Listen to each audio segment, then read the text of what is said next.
ওনাকে দেখে আসলে শুটিং এর আগে আমি ভাবি না যে উনি এত সেক্সি।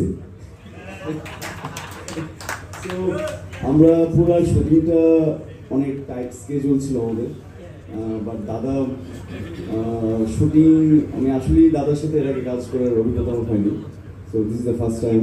তো দাদা একটা ভিশন ছিল সিনেমাটা নিয়ে, উনি আসলে আমাকে সিনেমাটি জানিয়ে প্লাস এই সিনেমাটা নিয়ে তো অনেক ভাবনাও ছিল। তো সেদিক থেকে আমাদের একটা দারুণ টিম ছিল সিনেমাতে, যে টিমটা আসলে আমাদের পুরো সিনেমা শেষ করার জন্য অনেক হেল্প করে।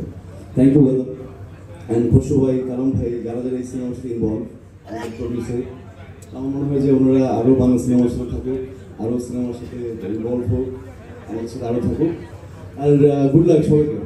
অ্যান্ড আমি স্পেশালি ফারিনকে বলতে চাই, ফারিনের জন্য একটা দারুণ সিনেমা আসতে যাচ্ছে।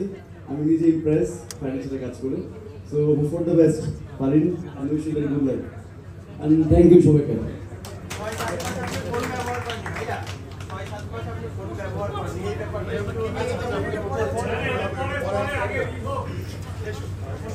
আমাদের Q&A সেশন আছে সবার শেষে।